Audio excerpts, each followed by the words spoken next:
तो अगर इन लोगों की भागीदारी बढ़ाने के लिए आरक्षण का दायरा बढ़ाया जाता है तो राष्ट्रीय लोक जनता दल खुले दिल से इसका स्वागत करेगी। देखिए, ये लोग नफरत की राजनीति करते हैं।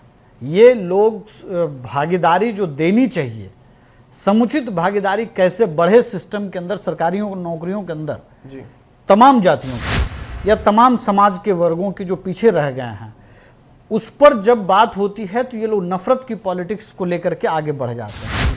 हम किसी जाति के खिलाफ हम नोशन नहीं बना रहे हैं कि यादव को इतना मिल गया, कुर्मी को इतना मिल गया, कोयरी को इतना मिल गया या तेली को इतना मिल गया।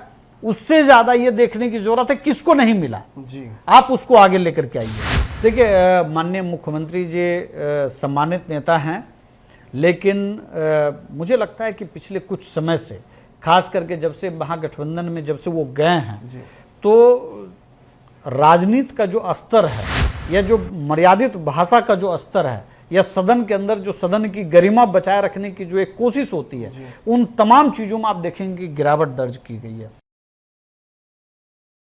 पनोरमा ग्रुप, जो सोचता है वो करता है। नमस्कार, भारत लाइव देख रहे हैं आप। देखिए, नीतीश कुमार की जो बहुत महत्वाकांक्षी योजना थी, जिसके तहत उन्होंने बिहार में जातीय गणना कराई थी, वो अब अंततः सदन के पटल पर आ गई है। नीतीश कुमार ने आर्थिक सर्वेक्षण की रिपोर्ट भी प्रस्तुत कर दी है और इसके तहत सदन में उन्होंने 15% जो वर्तमान आरक्षण है उसको बढ़ाने का एक मसौदा भी दे दिया है, जिसे स्वीकार कर लिया गया है। भाजपा और सारे विरोधी उनके इस मामले पर उनके साथ खड़े नजर आ रहे हैं। अब इसकी रिपोर्ट 9 तारीख को सदन से केंद्र सरकार के पास भी भेज दी जाएगी, ताकि जो जन कल्याणकारी योजनाएं हैं उनमें इन्हें इम्प्लीमेंट किया जा सके। लेकिन वर्तमान में जो आरक्षण का बिहार में प्रावधान था, उसे बढ़ाना कितना सही कितना गलत होगा, अलग अलग पार्टियों के जो प्रवक्ता है उनसे हम जानने की कोशिश कर रहे हैं। उसी कड़ी में आज राहुल कुमार को हमने बुलाया है। सर, आपने तो देखा ही होगा कि किस तरीके से नीतीश कुमार ने जातीय गणना कराई, उसके जो आंकड़े थे उसकी विषमताओं से आप लोग भी काफ़ी हैरान थे।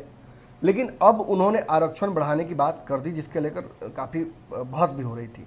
15% आरक्षण वो बढ़ा रहे हैं, क्या कहना चाहते हैं इस पर आप? देखिए, मुझे लगता है कि बिहार की सभी पार्टियां, राष्ट्रीय लोक जनता दल सहित लगभग सभी पार्टियां, शायद ही ऐसी कोई पार्टियां होंगी जो सामाजिक न्याय के खिलाफ होंगी। इन तमाम पार्टियों में ये सहमति है कि अगर ओबीसी को और ईबीसी को या दलितों की जो संख्या है, अनुसूचित जाति और जनजाति की, वो तो संविधान में ही प्रावधान है उन लोगों के लिए, तो अगर इन लोगों की भागीदारी बढ़ाने के लिए आरक्षण का दायरा बढ़ाया जाता है तो राष्ट्रीय लोक जनता दल खुले दिल से इसका स्वागत करेगी। हमने देखा था कि ईडब्ल्यूएस को जब मिल रहा था आरक्षण, केंद्र सरकार जब प्रावधान कर रही थी तो राजद विरोध में खड़ी थी। लेकिन मनोज झा का पूरा सुर ही बदल गया। कल उन्होंने कहा कि 10% के बारे में भी सोचा जाएगा। इनफैक्ट बिहार सरकार ने भी 10% जो आरक्षण है उसको भी काफ़ी प्रमोट किया। तो क्या कहना चाहते हैं इस पर आप? देखिए, ये लोग नफरत की राजनीति करते हैं। ये लोग भागीदारी जो देनी चाहिए, समुचित भागीदारी कैसे बढ़े सिस्टम के अंदर, सरकारी नौकरियों के अंदर जी, तमाम जातियों की या तमाम समाज के वर्गों की जो पीछे रह गए हैं, उस पर जब बात होती है तो ये लोग नफरत की पॉलिटिक्स को लेकर के आगे बढ़ जाते हैं। अगर इकोनॉमिक वीकर सेक्शन को लेकर के कोई रणनीति बनी है इस देश के अंदर तो उसका स्वागत किया जाना चाहिए। लेकिन कल जो 15% को बढ़ाने की बात हुई है, तो मेरा उसमें बहुत स्पष्ट तौर पर यह मानना है कि नीतीश कुमार जी ने जो कदम उठाया है वो राजनीति से प्रेरित भी है जी। लेकिन जो टारगेट जो समाज था उसको कितना लाभ होगा उसका क्वेश्चन मार्क अभी भी बना हुआ है जी। अब मैं ये बात क्यों कह रहा हूं? आप कहेंगे कि भाई आप तो आरक्षण विरोधी हैं। नहीं, मैं स्वागत कर रहा हूं 15% जो आरक्षण है, लेकिन हमने जब डेटा जुटाया, जब बिहार ने डेटा जुटाया जातीय सर्वे का और आर्थिक सर्वे का, मैंने पिछली बार भी आपको याद होगा मैंने कहा था कि जाति के सर्वे और आर्थिक सर्वे को एक साथ चीजों को रखना चाहिए ताकि चीजों की तुलना ठीक से की जाए। कल भी जो आंकड़े आए हैं उसमें बहुत सारी ऐसी जातियां हैं, खास करके अति पिछड़ी जातियों में और पिछड़ी जातियों में भी, जिनकी सरकारी नौकरियों में भागीदारी लगभग शून्य है। तो इस पूरी रणनीति में जो आप 15% बढ़ाने की बात आप कर रहे हैं, बेसिकली 12%, 3% तो पिछड़ी महिलाओं का जो था उसको समायोजित कर दिया गया।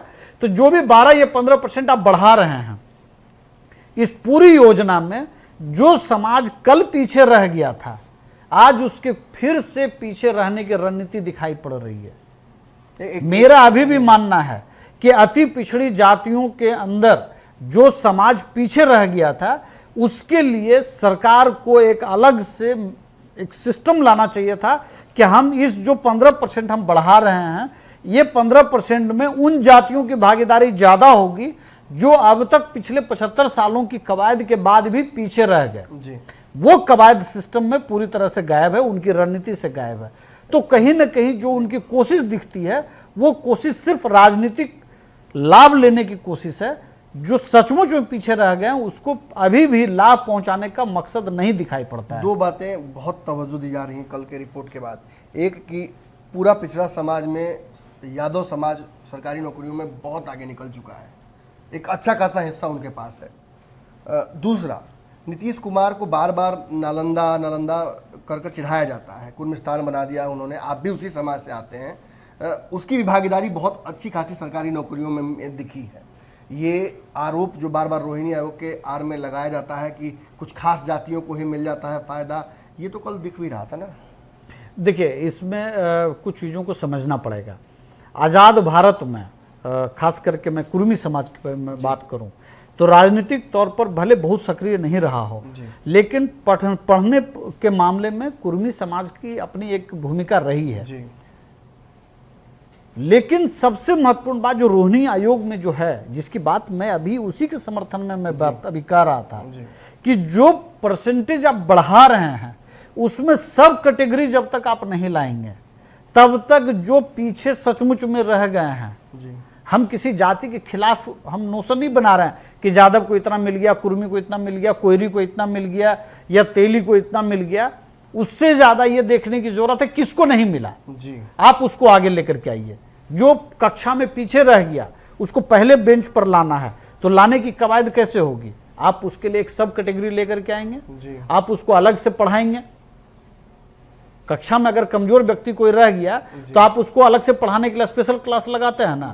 तो यही स्पेशल कल की जो नीतीश कुमार जी का जो प्रस्ताव था उसमें मिसिंग है। फिर कहीं ना कहीं एक खास वर्ग को इसका लाभ तो मिल जाएगा, लेकिन एक बहुत बड़ा वर्ग, एक बहुत बड़ी आबादी फिर उससे महरूम रह जाएगी।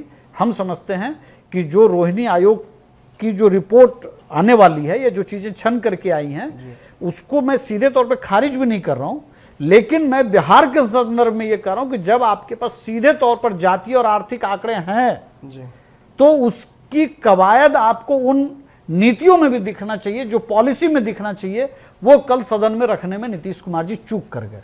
एक बात तो आप मानिएगा कि नीतीश कुमार को इसका राजनीतिक लाभ होगा चुनाव में।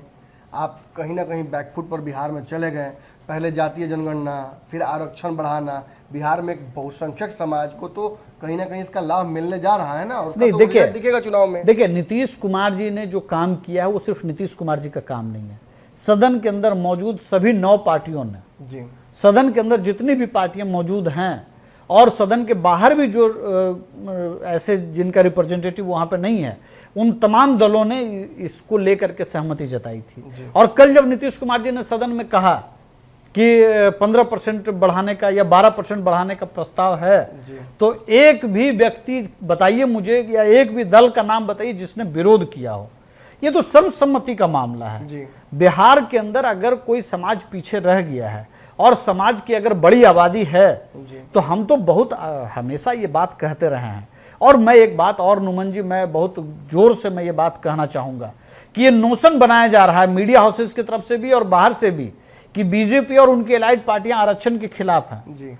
लेकिन ऐसा नहीं है। बिहार के अंदर जब कभी भी एनडीए की पार्टियां सरकार में रही हैं, चाहे वो कर्पूरी ठाकुर के समय की बात हो, चाहे वो बीपी सिंह के सरकार के समय की बात हो, चाहे अलग अलग समय में आप देखेंगे, तो पिछड़ों को आरक्षण देने का काम, उसको राजनीतिक भागीदारी देने का काम, सामाजिक भागीदारी देने का काम, आर्थिक भागीदारी देने का काम, जो काम एनडीए ने किया है, वो काम कांग्रेस आज तक नहीं कर पाई है। आप अर्जुन सिंह का मामला देख लीजिए, शिक्षा में ओबीसी को आरक्षण देने का काम किया तो अर्जुन सिंह को हाशिए पर भेजने का काम किया। ये किसी से छिपा हुआ है क्या? तो ये आप तमाम चीजों को जब आप देखेंगे तो कांग्रेस आज कटघरे में खड़ी है, और ओबीसी का जब एनडीए को मजबूत समर्थन मिला हुआ है, इससे कांग्रेस घबराई हुई है, और तब उनको यह महसूस हो रहा है कि जब तक हम ओबीसी की बात नहीं करेंगे तब तक हमारे सत्ता में यह मुख्य धारा में लौटना मुश्किल होगा। इसीलिए आप राहुल गांधी से लेकर के तमाम लोगों को आप देखेंगे कि वो उसी भाषा में बात करते हैं जो ओबीसी को पसंद आए, लेकिन करनी और कथनी में फर्क होता है। बिहार चले जाइए, झारखंड और उत्तर प्रदेश, तीनों जगह कांग्रेस का प्रदेश अध्यक्ष एक समाज का है जी, वो ओबीसी नहीं है जी, वो एक खास वर्ग का, वो उस वर्ग का भी उनको समर्थन नहीं है, लेकिन वो कोशिश भी नहीं करते हैं कि ओबीसी को अपने संगठन में भी एक जगह दें, ताकि मुख्य धारा में जब वो लौटने की कोशिश करें तो ओबीसी उनको स्वीकार करे। जी, वो बोलने के लिए जो बोलें, लेकिन व्यवहार में वो चीजें नहीं दिखाई पड़ती हैं। जी। एक अंतिम सवाल है, कल नीतीश कुमार ने सदन में जनसंख्या नियंत्रण को लेकर कुछ बातें कही थी। शायद जो सब चयन उन्होंने किया था वो सब चयन उचित नहीं था, जिसके बाद अनावश्यक एक विवाद हुआ। पहले तो सदन में जितनी भी महिलाएं थीं उन्होंने विरोध किया उसका, हालांकि जो सत्ता पक्ष की महिलाएं उन्होंने चुप रहना समझा लाजमी। आज हमने देखा कि ये मुद्दा बहुत बड़ा हो गया। चिराग पासवान ने बोला, आपके नेता ने इस पर प्रतिक्रिया दी है। फिर हमने देखा कि नरेंद्र मोदी अभी से थोड़ी देर पहले उन्होंने एक जनसभा के दौरान मध्य प्रदेश में ये बात स्पष्ट तौर पर कही कि बेशरम है वो लोग। शब्द चयन जिस तरीके से नीतीश कुमार ने किया, माफी भी मांग ली, इसके बाद ये कहना कहाँ तक उचित है? देखिए, माननीय मुख्यमंत्री जी सम्मानित नेता हैं, लेकिन मुझे लगता है कि पिछले कुछ समय से, खास करके जब से महागठबंधन में जब से वो गए हैं, तो राजनीति का जो स्तर है या जो मर्यादित भाषा का जो स्तर है या सदन के अंदर जो सदन की गरिमा बचाए रखने की जो एक कोशिश होती है, उन तमाम चीज़ों में आप देखेंगे कि गिरावट दर्ज की गई है। कल जिस तरह से उन्होंने कहा वो चिंताजनक स्थिति है। इसलिए स्थिति है, आप अगर 3-4 घटनाओं को अगर आप अलग अलग समय में देखेंगे तो नीतीश कुमार जी परिवार नियोजन पर बात कर रहे थे। परिवार नियोजन को लेकर के बहुत अच्छी तरीके से बात हो सकती है। ये सभी ये प्रूव्ड है कि जैसे जैसे महिलाओं की शिक्षा में सुधार होता है, परिवार नियोजन के जो डिफरेंट माध्यम है, जो अलग अलग माध्यम है, उसको वो बहुत तेजी से अडॉप्ट करती हैं। लेकिन जिस अश्लील शब्दों का इस्तेमाल आप एक अच्छी चीज के लिए आपने जिस तरह से बात की, उससे मुझे लगता है कि जो वहां मंत्री लेसी सिंह मौजूद थी, दूसरे सदन में राबड़ी देवी जी भी मौजूद थी, और तमाम लोग, सब लोगों को आपने देखा होगा कि उनकी नजरें झुक गई। तो कहीं ना कहीं सत्ता पक्ष के वो लोग हैं, इसलिए वो कुछ बोल नहीं पा रहे हैं। लेकिन मुझे लगता है कि कल करोड़ों महिलाओं की मर्यादा पर यह हमला था, और परिवार नियोजन सिर्फ महिलाओं की जिम्मेवारी नहीं होती है। परिवार नियोजन आपसी सहमति से संभव है। इसे महिला और पुरुष दोनों की बराबर की भागीदारी है, और पुरुषों को इससे मुक्त रखने की जो ये कोशिश है, ये किसी भी मुख्यमंत्री का ये मर्दवादी सोच को दर्शाता है। जी, आप महिलाओं के लिए बहुत कुछ करना चाहते हैं, बहुत कुछ कर रहे हैं, ये आप बताते हैं। क्यों? क्योंकि आपको इसका राजनीतिक लाभ लेना है। लेकिन आपके दिल के अंदर जो एक पुरुष सत्तात्मक समाज की जो सोच है, वो कहीं ना कहीं परिलक्षित हो जाती है, और वो सदन में कल हुआ। अब रही बात की जो नीतीश कुमार जी की जो मर्यादित भाषा है, या जो उनकी जो गरिमा एक सदन की बना करके वो रखते थे, उसमें जो गिरावट है, आप देखेंगे पिछले दिनों अशोक चौधरी जी के यहाँ गए थे, महावीर जी की पुण्यतिथि में जिस तरह से उन्होंने महावीर जी पर फूल नहीं चढ़ा करके अशोक चौधरी जी पर फूल चढ़ाया, या जिस तरह से अभी बिजली विभाग का एक कार्यक्रम था, उसमें जिस तरह से बार बार वो लिखे हुए चीज़ों को भी नहीं पढ़ पा रहे थे, या जनता दरबार में वो गृह मंत्री को बुलाओ, गृह मंत्री को बुलाओ। कहने का मतलब है कि नीतीश कुमार जी का नियंत्रण अब कहीं न कहीं मानसिक स्थिति पर और शारीरिक स्थिति पर कमजोर पड़ रहा है। बारे में आपके नेता ने खास तौर पर, मुझे याद है जब वो निकल रहे थे जदयू से, तो उन्होंने इस पर टिप्पणी की थी। उन्होंने कहा देखिए, कई ऐसे, देखिए जब हमारे नेता उपेंद्र कुशवाहा जी थे, तो हम लोग कई ऐसी घटनाओं को हम लोग जानते हैं जो कहीं न कहीं दर्शाता है कि नीतीश कुमार जी मानसिक तौर पर बीमार हो रहे हैं। लेकिन वो एक सम्मानित नेता हैं, हम उनके लिए दुआ करेंगे कि वो स्वस्थ हों। लेकिन जो घटनाएं सिलसिलेवार दिख रही हैं, वो सदन की गरिमा, राजनीति की गरिमा, भाषा शैली जो नीतीश जी की कभी रही है, उन सब से बहुत नीचे जा चुका है। और मुझे लगता है कि नीतीश कुमार जी को राजनीति और सदन की गरिमा को बचाए रखने के लिए तत्काल बिना देरी किए अपने स्वास्थ्य की तरफ ध्यान देना चाहिए और उनको मुझे लगता है कि इस्तीफा देकर के अब आगे बढ़ना चाहिए। जी, बिहार को एक स्वस्थ नेतृत्व की जरूरत है। राहुल कुमार जी ने अपनी बात रखी, उम्मीद है इनकी बातों से आप इत्तेफाक रख रहे होंगे। निश्चित तौर पर एक बहुत बड़ी घटना हुई है बिहार में। एक तरफ जहां आरक्षण के दायरे को बढ़ाकर नीतीश कुमार ने चुनौती दे दी है नरेंद्र मोदी को, वहीं दूसरी तरफ शब्दों की मर्यादा गड़बड़ा जाने की वजह से आज उन्हें माफी भी मांगना पड़ा है। निश्चित तौर पर बिहार की सारी खबरों पर हमारी नजर बनी रहेगी। आपकी नजर भारत लाइव पर होनी चाहिए। धन्यवाद। पनोरमा ग्रुप, जो सोचता है वो करता है। अगर ये वीडियो पसंद आई और वह बिहार के राजनीति और बिहारियत से सरोकार रखेनी तो सब्सक्राइब बटन दबा के चैनल के सब्सक्राइब कर ली। ओजे एगो घंटी बा, ओकरा बटन दबा देला से कुल सटीक और मारक खबर रुआ मुफ्त में मिल जाई। अगर रुआ पत्रकारिता के हमनी के नया प्रयोग में सहयोग कर चाहतानी तो ज्वाइन बटन दबा दी। पेटीएम नंबर नोट कर ली 9386816700। धन्यवाद।